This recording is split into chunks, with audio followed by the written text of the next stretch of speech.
So the session this morning is to discuss the age of the universe, where there might be conflict or possibly confluence between the Bible's understanding of how the universe is put together, primarily the creation and how long ago it happened, and the science point of view. When you just read superficially, we find in fact conflict between the two. But if we look deeply in, we can find, perhaps, without bending the Bible, confluence, if they were matched. And the approach here is to only use ancient biblical commentary, no modern biblical commentary. All modern commentaries were bending the Bible to match the science, bending the science to match the Bible. So the sources would be the text itself, which dates itself at over 3,000 years, and then the major commentaries, the Talmud, which was redacted, written down about the year 400. The early part of the Talmud about the year 200. So it's a text that's 1,600 years old. I mean, way before modern science. And then the major commentators beyond that. Rashi in the year 1090, the major commentator on the words of the Torah and the Talmud. A human being could write as many words. I mean, those days it was manuscript for the word meant by hand. Rashi in the year 1090, 50 years after that, Maimonides, the famous theologian, physician, philosopher Maimonides, and the guide for the perplexed and other writings. And then a few decades after that, Nachmanides, the Rambam, the Nikubal, the Kabbalist Nachmanides, about the year 1250. So there's the most recent, that would be the most recent, 800 years ago. So, I mean, clearly we're talking about commentaries that look into the text and see meanings in the text beyond the superficial reading. And the idea of looking for deeper meanings isn't like something pasted on just in modern times. There's a proverb, 25 verse 11, on which I think Dr. Maimonides bases his entire book, The Guide for the Perplexed, again written in the year 1190 on.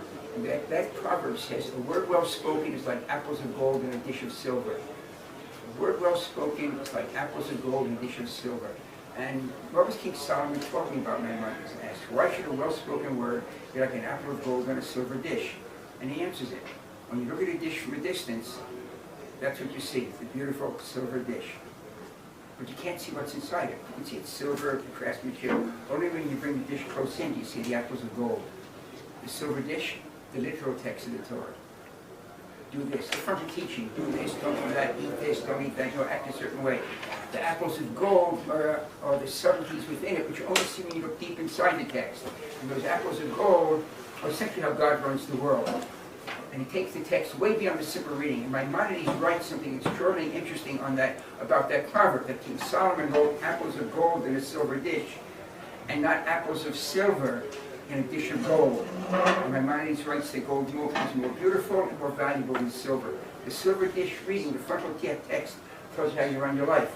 The golden apples tells you how God's running the world and running the world as in a divine way.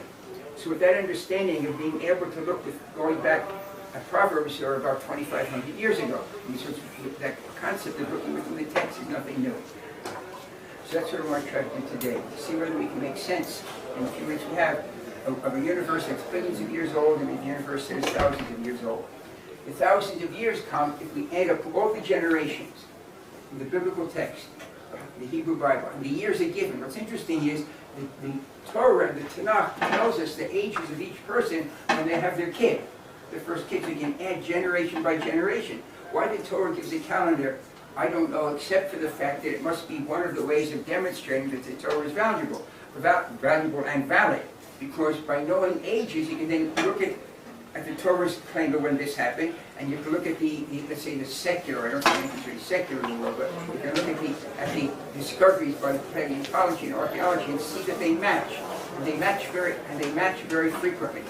So with that understanding, we add up all the generations in the biblical text, and come to the end of the Bible, that not just the 5 books of Moses, the Torah, but also Joshua and Kings and Solomon, etc., all the writings, what's called the Tanakh, and then come to that, add the secular rulers, the kings, the queens, the kaisers, the presidents, and we get to a number that doesn't even reach 6,000 years. The number presently is, the number 50, what is it? 5773 years. And those are the Bible data. And then on the other scale, we have the creation. partly called the Big Bang. Now realize the Big Bang, the term the Big Bang does not say what made the Big Bang go bang. The term the Big Bang is only a secular way of being able to talk about a beginning to the universe without using the word creation, because if you're a secular person, what does creation sound like, God forbid? It sounds like God. Wait, I mean, how can you possibly have that if you're a secular person? So the Big Bang gets around that. And to get a number here, that comes out to about 14 billion, just under 14 billion years. American billion, 9 zeros, not British billion. Okay, and those would be the science data. You get those data, and it way very differently than any of the Bible. The science data are gotten by looking out in space, and we see that the galaxies are moving apart. And the amazing factor of how light is transmitted is by looking at the characteristics of the light when it reaches us, we can tell whether that source of light is moving towards us or away from us. Because when light comes in a wave, and if what's giving off the light, whether it's a light bulb, a star, or a galaxy billions of light years away, if it's moving towards us, every bit of light has to travel a bit less, so the wave is squeezed. And that squeezing, making it a shorter wavelength, makes it blue. It moves it towards the blue end of the spectrum that we can see. If it's moving away, then each bit of light has to travel a bit further. It's stretched out. We call it a stretched out wavelength, red. If we look at all of the, like 99.9% of all the galaxies that are outside of our immediate area in the universe, they're all redshifted. All the light is showing that they're moving away. Now you have to realize the data that we have from those galaxies is millions and maybe billions of years old. Here's I don't know if this glares, I don't know if you can see this, is that glaring? If it's not, it's a deep space photograph, and all these specks are galaxies very far away. But this is the closest one, or one of the closest, it's M31, Andromeda.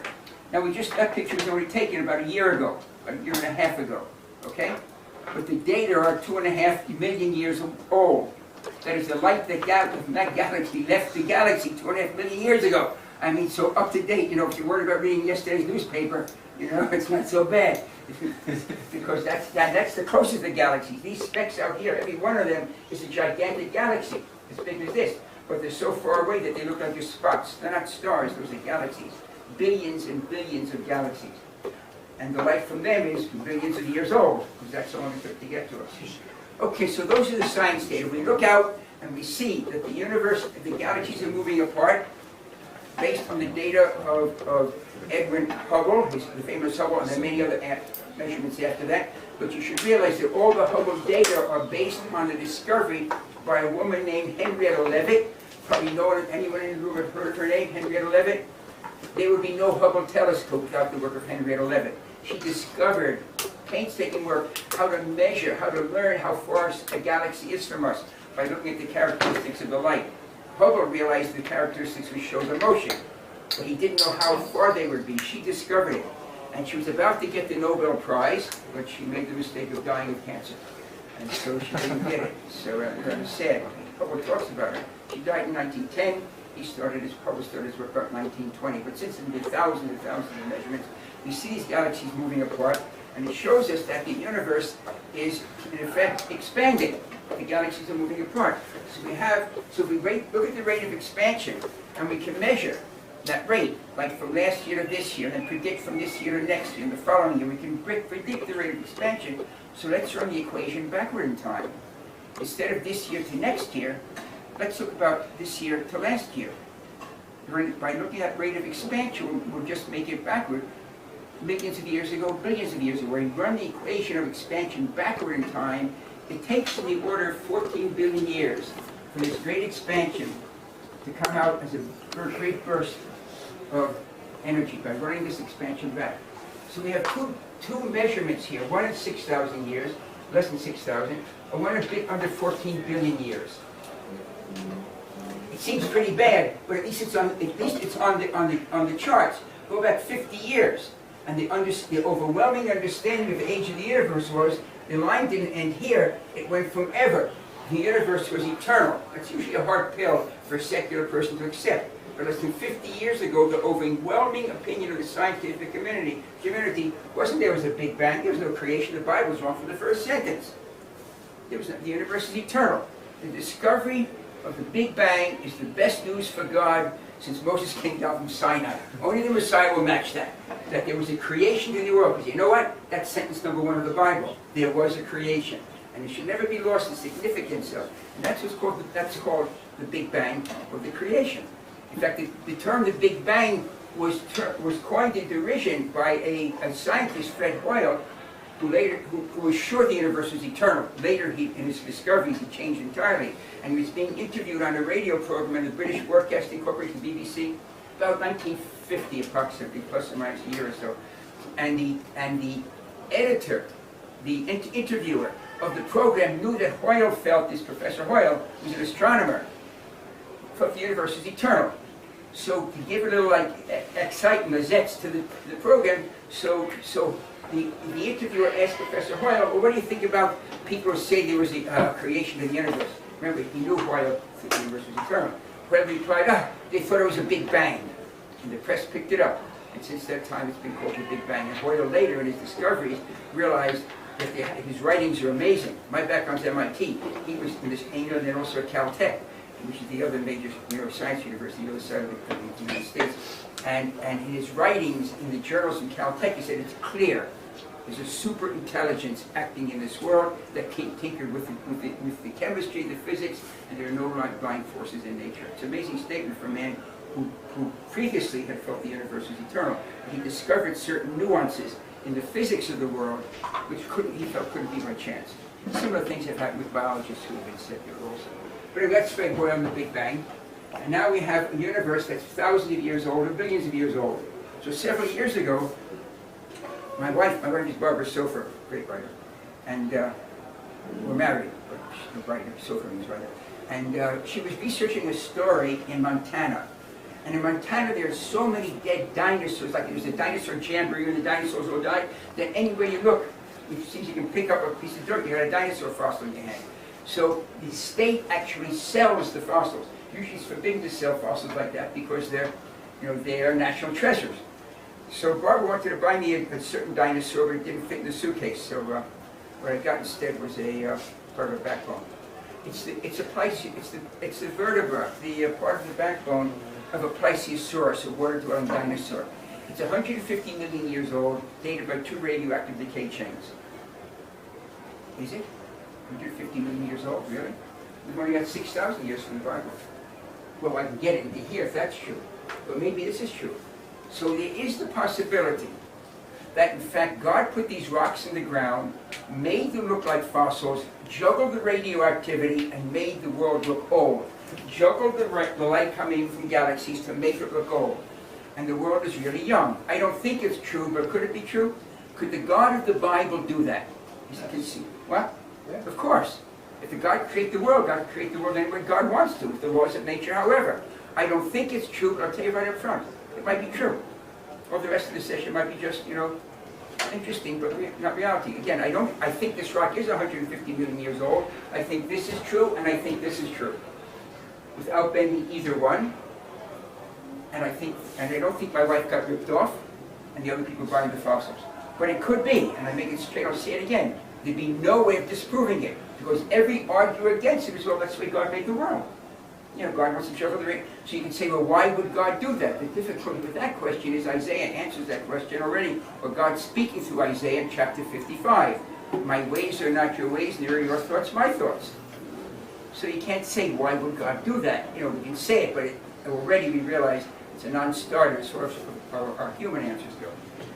So, the dinosaur. Let's see if we can't make sense out of this text. Founder of ancient Torah, is a brilliant human being, Rabbi Noah Weinberg. He's a phenomenal human being. He said explicitly, if you're going to have any discussion, the first thing you have to do in any discussion is define your terms. Otherwise, you're just talking past each other. So the first thing we have to do here is to define the biblical calendar. 5773 years ago, what happened from the last Rosh Hashanah, going back to day 0? It wasn't the creation of the universe, it was what? The creation of Adam, humans, Adam and Eve. The first of the Homo sapiens with a neshama. Okay, make that very clear. Not the first Homo sapiens sapiens. Maimonides talks about this, Nachmanides talks about this, Rashi talks about the break in the calendar is here. It is the infusion into this world of the soul of humanity, the neshama. There were Homo sapiens sapiens before this, according to Maimonides, according to Nachmanides, that were completely human in shape and intelligence. Shape and intelligence, but they weren't human. They were animals. They had the same shape as humans, the same intelligence, but they lacked the neshama, the soul of humanity. And that's what changed the world at this point. So when a museum tells you that the people go back 80,000 years, they're correct by the museum's definition. The museum's definition of a human, of a person, is a being that looks like you or looks like me, has your brains or my brains, and that's where it stops. The Bible's definition is of a person or of a human is a being that looks like you or looks like me, has your brains and my brains, and also has the soul of humanity. And if you look at the text, that's what relates to the creation of Adam in Genesis chapter 1, verse 27. So you have the text in front of you, you'll see that there's a creation of the Adam, et ha-Adam, the Adam, not Adam, the Adam. Thank you, Peggy Petz of Hawaii, for pointing that nuance out. God creates the Adam. The English misses it entirely. That's the problem of people who make commentaries on the Torah that don't know Hebrew. Genesis chapter 1, verse 27. You'll notice there's Adam already in verse 26. So in any event, we have a two-part calendar. Now, why is the calendar split? Why should it start with Adam? Why doesn't it start way back here? But the logic is completely clear once you look at the text. From the creation of the universe to the creation of the soul of Adam, the passage of time is completely described in an abstract way. Evening and morning, day one, evening and morning, a second day, evening and morning, a third day. Even that translation has to be wrong because evening and morning relate to sunrise and sunset. The sun's not mentioned until day number 4. So clearly we're talking about a kind of, I'll call it cosmic time. But the description of time from the creation to Adam is described in terms that have no relationship necessarily to human life. But from Adam forward, the calendar is very different, and described in a different way. The calendar after Genesis chapter 1 stops, then we have Shabbat, and then it's not until chapter 5 that time is again discussed. And in chapter 5, the description of time is totally different.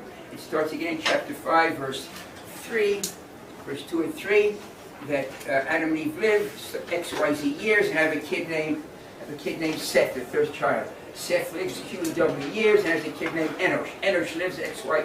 In other words, from Adam forward, every passage of time is human-based, earth-based. That's crucial. There are two calendars in this, two perceptions of time, two types of calendar. Creation up to Adam, evening and morning, day 1. I'm using the bizarre English translation, but evening, morning, the second day, the third day, and then suddenly, from Adam forward, the description of time is totally human-based, earth-based. So this is an earth-based calendar from Adam forward. The question is, what's the perception of time? Is it earth-based? Maybe it's not even earth. I mean, notice this opening sentence of the Bible, the earth is not even created yet. The first thing created is the heavens. God created the heavens and then the earth. That's the order. And the second sentence is the earth wasn't even there yet. So it can't be earth time at that point. So it has to be another perspective. So we have here the 6 days. And then we have the 73 years from Adam forward. Now, there's a nuance in the Talmud that we see when we look at the text itself, that it's not even 6 days. We think 6 days is too short, it's even worse. It's only 5.5 days.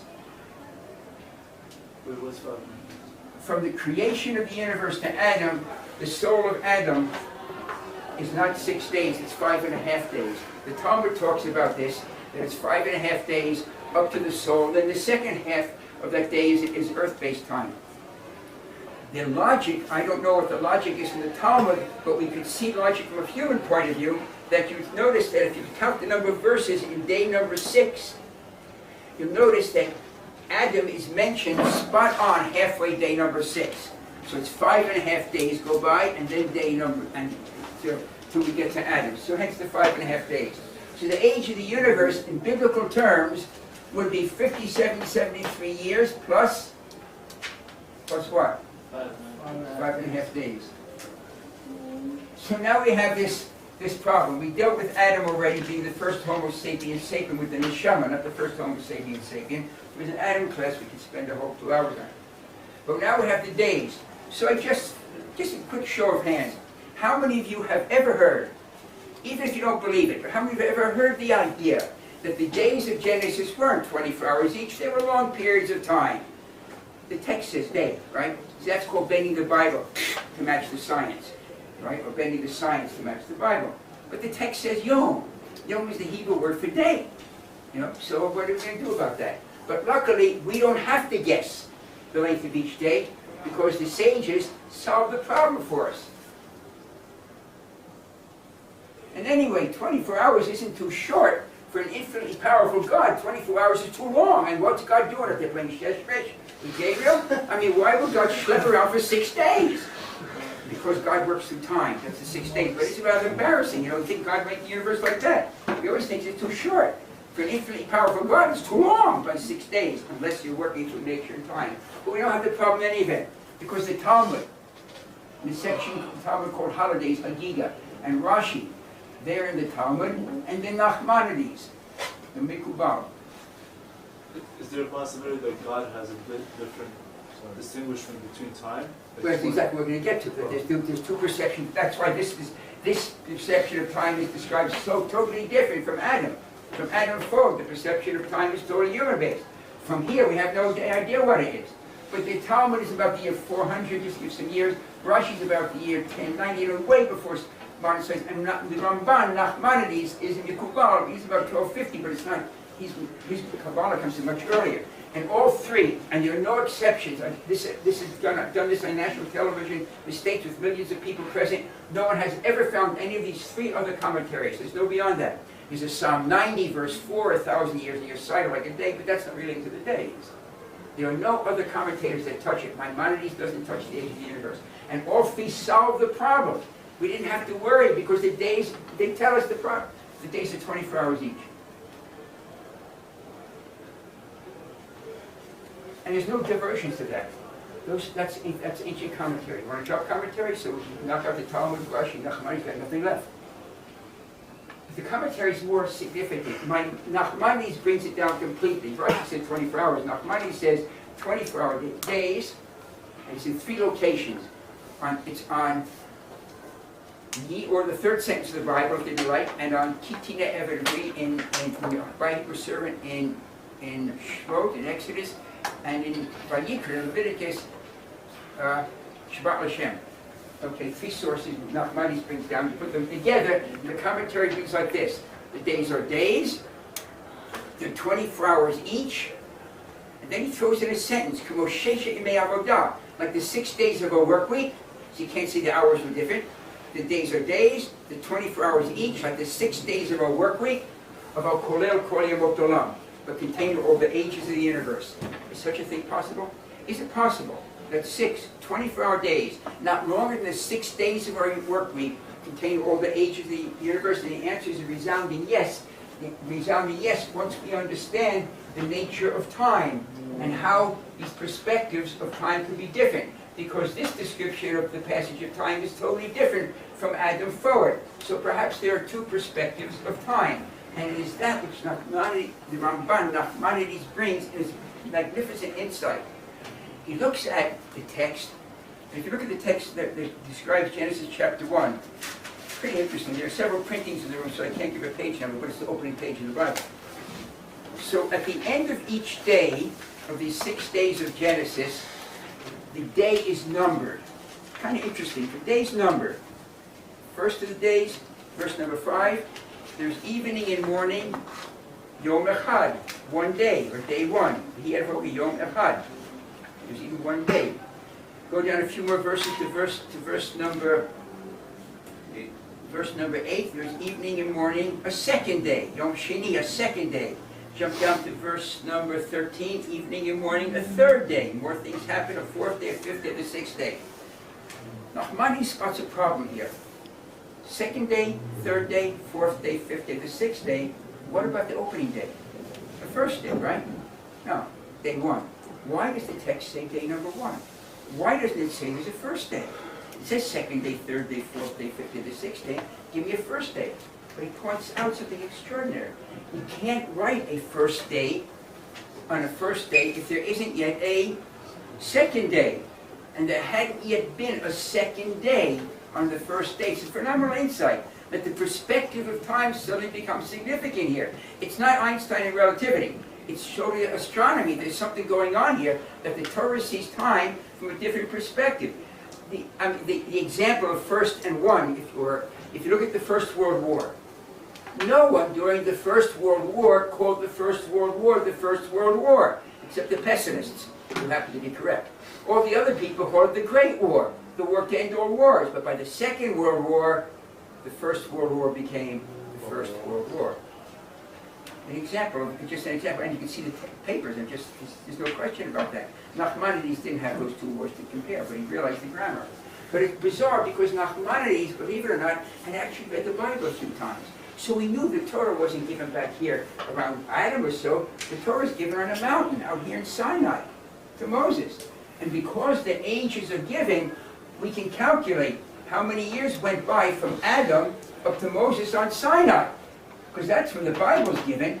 It's a well-known number. It's 2,448 years from Adam to Moses on Sinai, times 365 days a year, comes out to be just under 900,000 days.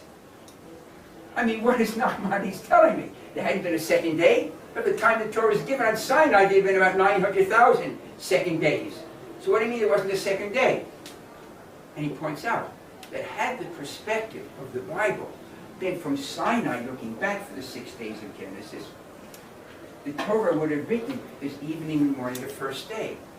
But the Torah writes Yom Echad, one day, because the Torah sees time for the 6 days of Genesis from the only time in history when there hadn't been a second day. And on which day would that be? The only time in history when there hadn't been a second day. The first day. That the Torah sees time to the beginning and look forward. Looking forward says, how old is the universe? Oh, about 5.5 days. We look back and we see a universe that's billions of years old, about 14 billion years old. And that's our perspective of time, and those years went by.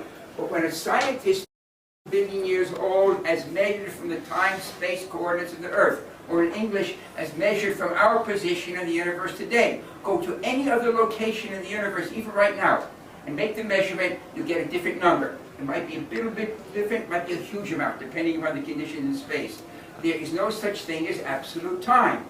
It is all relative. Hence, the whole description of the age of the universe, from our point of view, is 14 billion years old, as measured from our position in space today, the time-space coordinates of the Earth.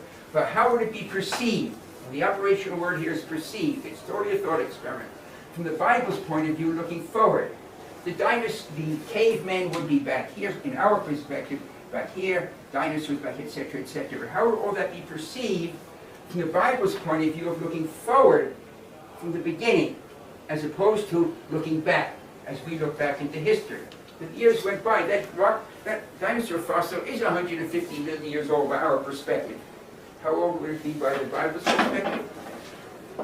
Probably a few hours. In any event, let's try to think why it could possibly make a difference whether we look back or forward. So quick thought experiment. Over here there's a galaxy. This galaxy is big and far away. And its light goes out in all directions. We're just going to talk about the light coming to our big telescope over here in Jerusalem. I mean, this is amazing galaxy. The galaxy, we're watching it, is really interesting. But we don't see it lifetime, right? We see it only if the light reaches us, and that could be millions of years or billions of years, depending how far away the text is. So let's just think. I'm watching this galaxy, and it's real interesting. Now on the galaxy, something is happening. The stars are evolving, and some of them explode. Supernova. Boom. The light goes out of that supernova, this huge, an exploding star. Huge burst of light in all directions. We're just going to talk about the light coming towards us. It's the same in all directions. Supernova. A week later, another supernova. Two supernovae. The first burst travels a whole week, and then the second burst. So now the burst of energy has traveled, this peak of light has traveled, and 1 week later another. But now as they travel through time and space, what's the universe doing? Getting bigger, smaller, extending to what? Expanding. So what about the space between the bursts? increasing. Let's say the universe doubles in size, okay? It's now twice as big by the time the light reaches. So here it's a week apart first and then a week later. But now it's twice as far apart. The first burst hits the telescope. Oh, a supernova, break up the beer, friends, let us celebrate. That's what we do. What about the second burst?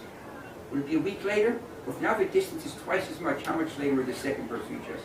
Exponentially. 2 weeks. 2 weeks. I look at, my perception is those bursts, those explosions of stars were 2 weeks apart. I want to know what it was back then. Well, that moment doesn't exist by billions of years in history.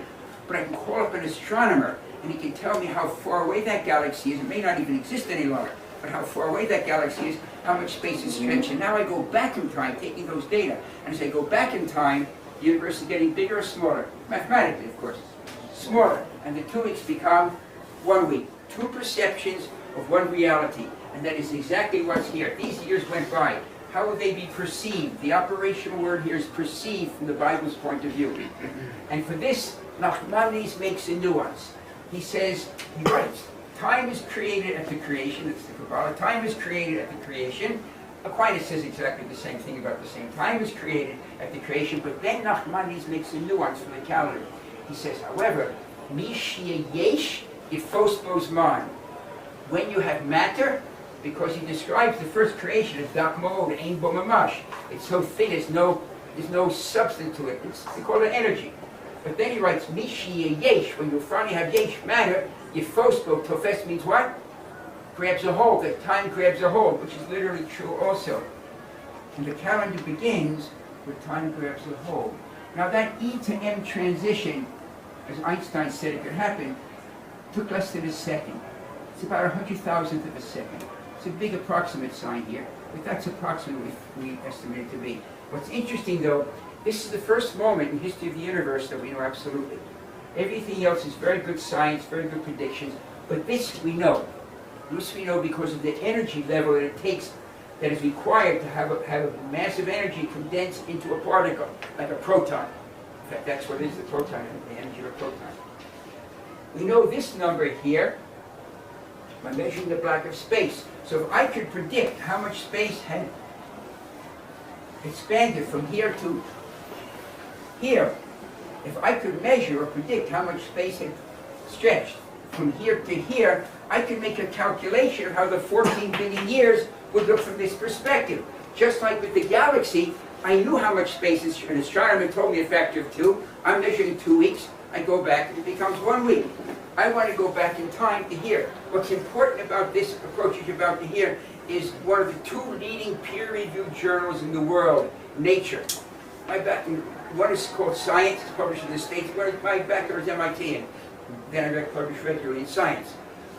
And of course, it's an American paper with that was the type of work they report on.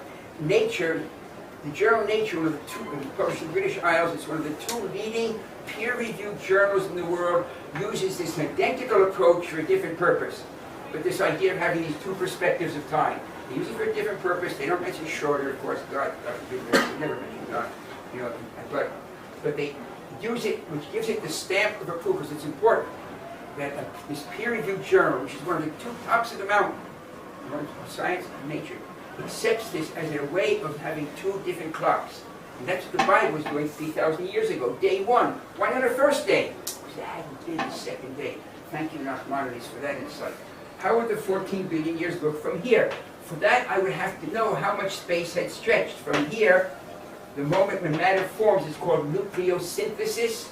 Nucleosynthesis, the forming of nuclei, to here today.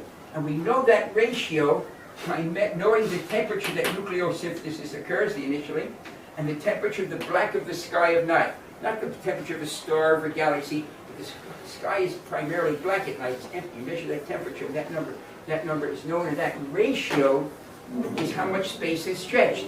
Every time the universe doubles in size, the wavelength is stretched out by a factor of 2. Triples in size by a factor of 3. That number, the ratio from here to here, is 900 billion. It has nothing to do with discovery, nothing to do with ancient Torah, nothing to do with Schroeder. It's a number straight off the textbooks, okay? 900 billion. It's a totally I don't think anything is secular in the world, but let's put it this way. It's not a theological number. 900 billion. It's a unitless number. It's a ratio of 2 temperatures. just what unitless means is a quick example. If I have 10 degrees and I divide it by 5 degrees, what's the answer? 2 what? 2 what? 2. Just two. Why just 2? Because the degrees cancel. Because the degrees cancel, exactly. It's unitless. It's exactly, and this is the temperature ratio also. It's a unitless number, which means that if I had 900 billion seconds worth of history, I don't know, the caveman or something, it would be 1 second, it would be viewed as 1 second from here. Billions and billions. 1 second. All the information is there. It's just a video, super fast forward. 900 billion days would look like 1 day. 900 billion minutes would look like 1 minute. None of the information is lost. It's just all compressed. And 14 billion years, well, that's kind of interesting. How do we, what would that look like if we compress the 14 billion years? Because that's what I have to take. I want the Bible's perspective of time. At 14 billion years,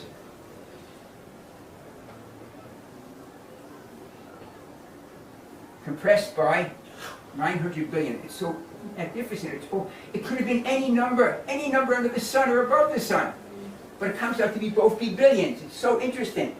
After a while you wonder about these nuances. Maybe they really aren't nuances. Maybe they're the reality. Of course, now 14 years, the zeros drop off, divided by 900. So I have 14 years divided by 900 gives me the age of the universe from the Bible's perspective of 15 thousandths of a year. I mean, friends, to get hung up on 15 thousandths of a year, give God a break already. Now, it's almost nothing. Well, it's not quite nothing. It's almost nothing, but not quite.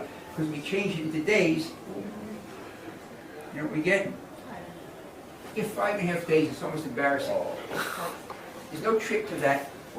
I didn't choose the number. The numbers in the textbook. I brought one thing to the party. I said, we know the numbers now. I don't know if we're allowed to say this on television, but I will. Or the video, but I want to move it out of the classroom into a larger framework. Because, Bible thumpers like myself see a lot of stuff.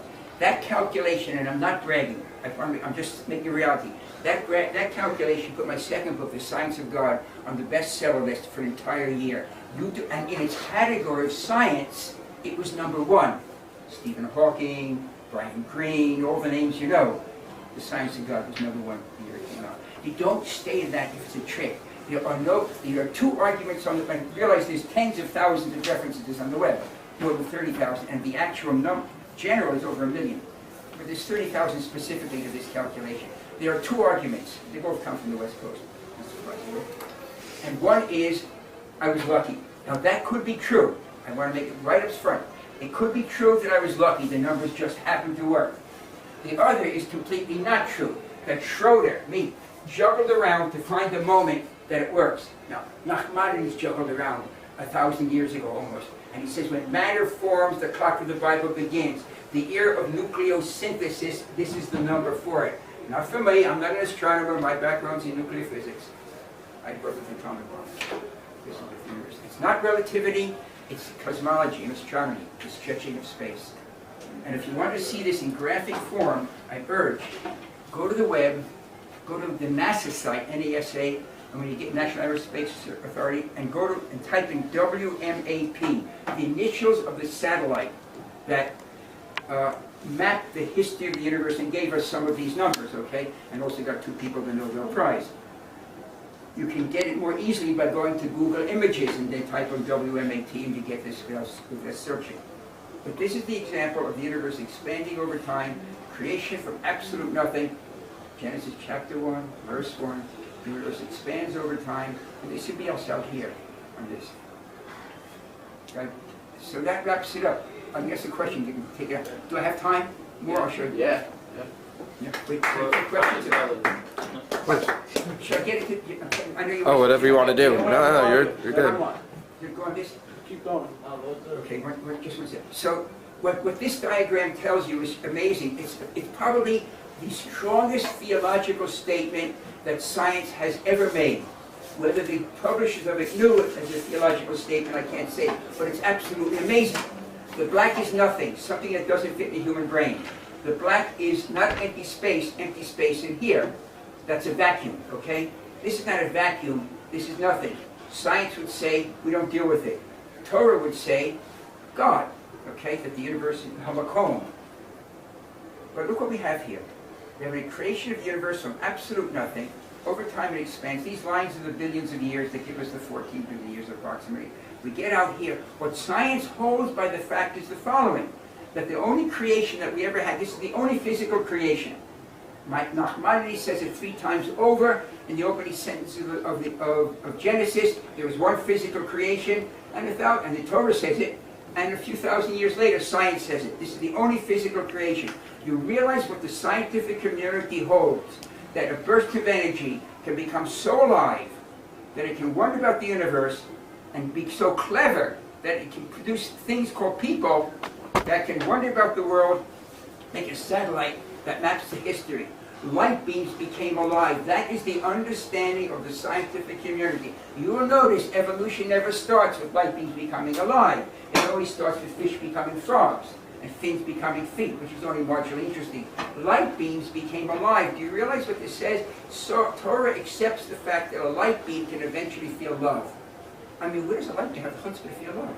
But that's what this diagram says. And boredom and excitement, that's what science accepts. And the most amazing thing of this diagram, is the creation of the universe itself. So, anyone, do you read? Are you a native English speaker? Yes. Do you read a big word? Even 2 big words? What creates the universe? Quantum fluctuations. See it louder so we can hear it. Quantum fluctuations. Quantum fluctuations. A quantum fluctuation, and this I want to just wrap this up quickly because this is pretty amazing. Science holds by the fact that you can create something from nothing. Never think that you can't. Physics, quantum physics, and relativity allows yesh ma'ayin. Like it or not, you can create something from nothing.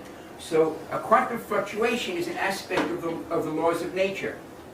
Science today holds by the fact that the laws of nature were able to create the universe from absolute nothing. Well, if the laws of nature create the universe, that means they must predate the universe. That means they're outside of time, because our understanding of time starts with the creation.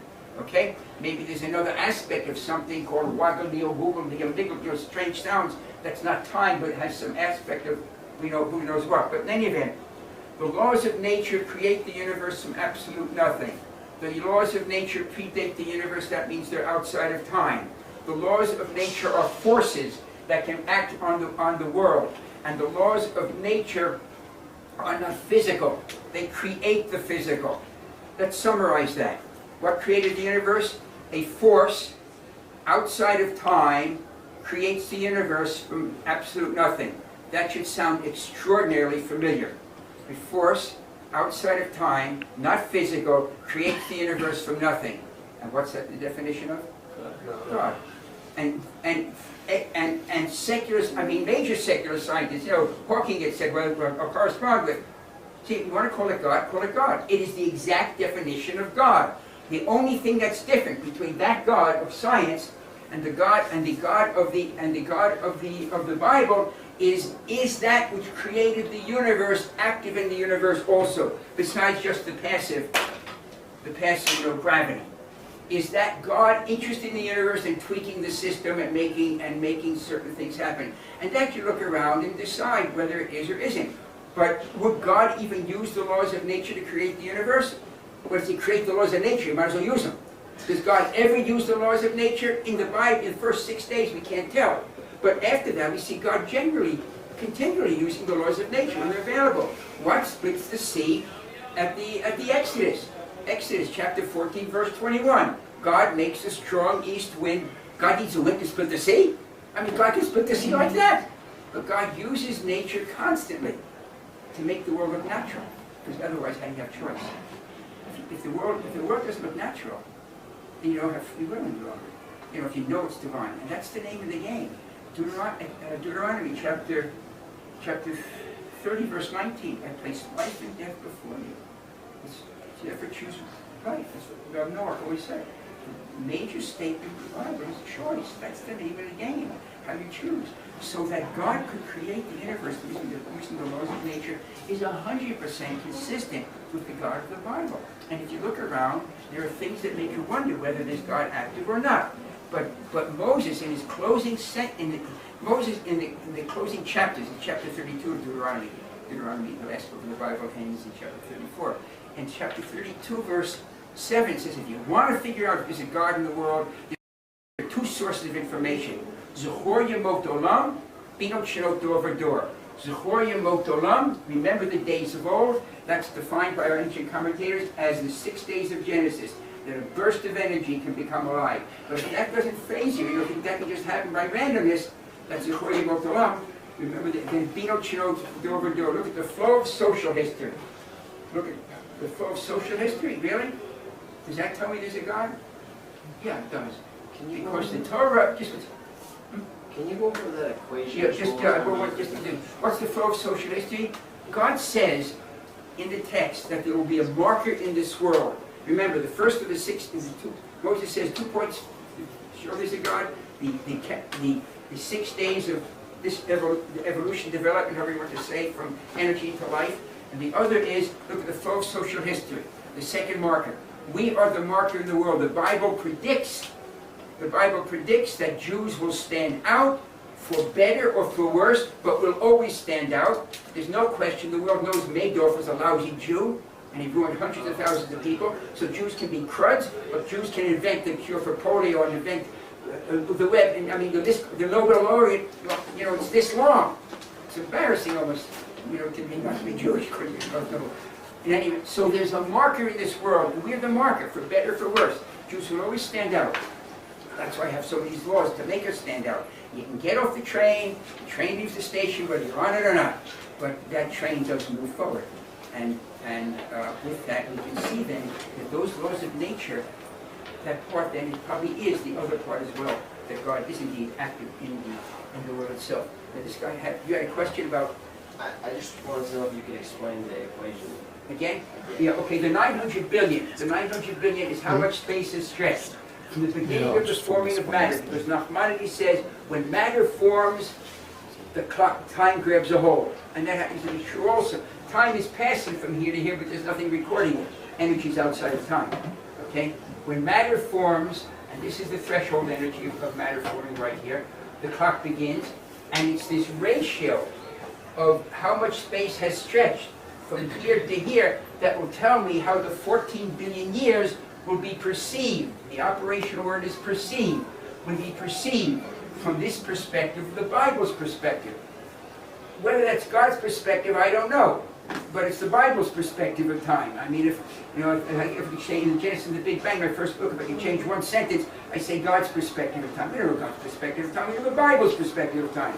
If God gives us the Bible, then maybe that's for us to use in any event. The perspective of the Bible is looking forward from the beginning. Why? Day one. Brilliant insight, not a first day. So I have to take the compression of the universe from here back to here. And on this side of the line, it doesn't matter, because the universe is so huge already. We're talking about 6,000 years out of billions. It doesn't even show up in 1,000th of a percent. So it doesn't matter where on this line we make the measurement. On this side, this is very crucial. If Nachmanides had not said that sentence, when matter forms, the clock grabs a hold, there'd be no measurement. We could say generally it'd be a shorter time, but we couldn't give a number. But that number is fixed, not by me, not by Torah, but by nature. 900 billion. And I just repeat myself, it's so amazing. It's all billions. 14, it could have been any, it could have been a gazillion or 1,000. But it's billions. 900 billion and 14 billion, the billions just drop off.